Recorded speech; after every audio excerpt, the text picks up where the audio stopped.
भारतात गुंतवणुकीचा विचार केला की सगळ्यात आधी डोळ्यांसमोर येतो तो म्हणजे गोल्ड. आपल्याकडे कित्येक पिढ्यांनी सोन्यामध्ये गुंतवणूक करून पैसा सुरक्षित ठेवलाय, महागाईवर मात केलीये आणि संकटाच्या काळात सोन्यानेच आपल्याला साथ दिलीये. पण आज परिस्थिती खूप वेगाने बदलत चाललीये. आता जग एका नव्या युगात प्रवेश करतंय, जिथे artificial intelligence, AI, data centres, electric vehicles, EV, renewable energy, defence manufacturing आणि देशातील मोठ्या इन्फ्रास्ट्रक्चर प्रोजेक्ट्सवर वेगाने काम सुरू आहे. या सगळ्या आधुनिक क्षेत्रांमुळे काही इंडस्ट्रियल मेटल्सची मागणी सध्या प्रचंड वाढतीये. त्यामुळे आता एक महत्त्वाचा प्रश्न उपस्थित होतोय की येत्या 10 ते 15 वर्षात जर आपल्याला चांगली संपत्ती निर्माण करायची असेल तर फक्त गोल्ड पुरेच ठरेल की कॉपर, सिल्वर आणि ॲल्युमिनियम सारखे मेटल्स आपल्याला यापेक्षा मोठी आणि उत्तम संधी देऊ शकतात.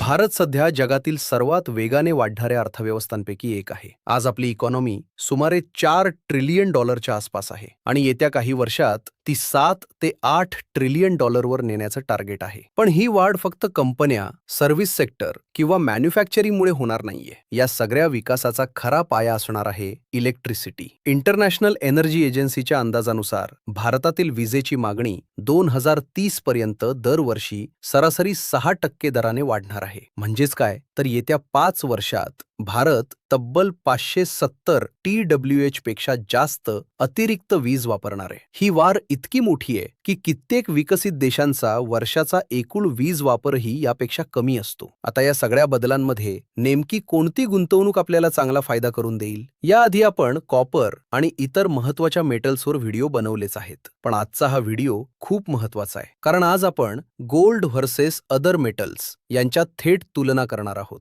येत्या काळात गुंतवणुकीवर सर्वात जास्त रिटर्न नक्की कोण देणार? नेहमीप्रमाणे सोन्याचा मार्ग सुरक्षित राहील की इतर मेटल्स बाजी मारणार? हेच आज आपण एकदम सोप्या भाषेत समजून घेणार आहोत. यामागे सर्वात मोठं कारण म्हणजे AI. आज प्रत्येक जण आर्टिफिशियल इंटेलिजन्स बद्दल बोलत आहे, पण AI चालण्यासाठी प्रचंड प्रमाणात डेटा सेंटर्स लागतात. या डेटा सेंटर्समध्ये high voltage cables, transformers, cooling systems, UPS, power distribution units आणि बॅकअप इन्फ्रास्ट्रक्चर असते. या प्रत्येक गोष्टीमध्ये कॉपरचा मोठ्या प्रमाणावर वापर होतो. त्यामुळे AI हा फक्त सॉफ्टवेअर किंवा सेमीकंडक्टरचा व्यवसाय नसून तो प्रत्यक्षात कॉपर आणि इलेक्ट्रिसिटीचा देखील व्यवसाय आहे. याचबरोबर भारत रिन्युएबल एनर्जीवर मोठ्या प्रमाणावर भर देत आहे. भारताने 2030 पर्यंत 500 gigawatt non fossil fuel capacity उभारण्याचं लक्ष्य ठेवलं आहे. सोलर आणि विंड प्रोजेक्ट्समध्ये पारंपरिक थर्मल पॉवर प्लांटच्या तुलनेत अनेक पट अधिक कॉपर लागतो. त्यातच ही वीज देशभर पोहोचवण्यासाठी नवीन ट्रान्समिशन लाईन्स, सबस्टेशन्स आणि डिस्ट्रीब्युशन नेटवर्क्स उभारावी लागणार आहेत. त्यामुळे रिन्युएबल एनर्जीची प्रत्येक नवीन क्षमता कॉपरची मागणी आणखी वाढवणार आहे. इलेक्ट्रिक व्हेइकल हा कॉपरसाठी आणखी एक मोठा ग्रोथ ड्रायव्हर आहे. साधारण पेट्रोल किंवा डिझेल कारमध्ये 20 ते 25 किलो कॉपर वापरला जातो, तर एका इलेक्ट्रिक व्हेइकलमध्ये 60 ते 80 किलो कॉपर लागू शकतो. Motor, inverter, wiring harness, charging infrastructure आणि बॅटरी कनेक्शन्स या सर्वांमध्ये कॉपर आवश्यक असतो. भारतात EV अडॉप्शन अजून सुरुवातीच्या टप्प्यात आहे, त्यामुळे पुढील दशकात कॉपरची मागणी सातत्याने वाढत राहण्याची शक्यता आहे. याशिवाय भारतातील housing, smart cities, metro projects, railways, defence manufacturing आणि इंडस्ट्रियल कॉरिडोर्स यामध्ये देखील कॉपरचा वापर मोठ्या प्रमाणावर होतो. प्रत्येक नवीन घरातील इलेक्ट्रिकल वायरिंग, प्रत्येक नवीन फॅक्टरी, प्रत्येक नवीन डेटा सेंटर आणि प्रत्येक नवीन पॉवर सबस्टेशन कॉपरची अतिरिक्त मागणी निर्माण करतात. त्यामुळे कॉपरची मागणी ही एका उद्योगापुरती मर्यादित नसून जवळपास संपूर्ण अर्थव्यवस्थेशी जोडलेली आहे. पण कोणत्याही कमोडिटीमध्ये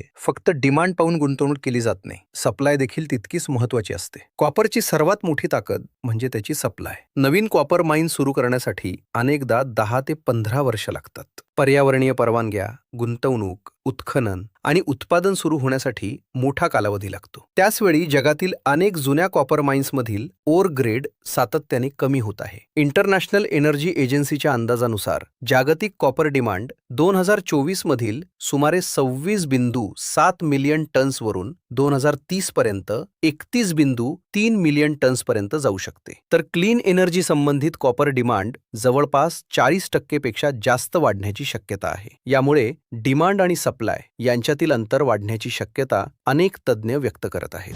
कॉपर नंतर जर कोणत्या मेटलकडे लक्ष द्यायचं असेल तर ते म्हणजे सिल्वर. अनेकांना सिल्वर म्हणजे फक्त दागिने किंवा गुंतवणूक असं वाटतं, पण आज सिल्वरची ओळख पूर्णपणे बदलली आहे. Solar panels, electronics, semiconductors, medical equipment, AI hardware आणि इलेक्ट्रिक व्हेकल्समध्ये सिल्वरचा वापर मोठ्या प्रमाणावर वाढत आहे. विशेष म्हणजे सिल्वरला इन्व्हेस्टमेंट डिमांड आणि इंडस्ट्रियल डिमांड असे दोन्ही आधार आहेत. त्यामुळे जागतिक अर्थव्यवस्था मजबूत असेल तरी सिल्वरला फायदा होऊ शकतो आणि आर्थिक अनिश्चितता वाढली तरी गुंतवणूकदार सिल्वरकडे वळू शकतात.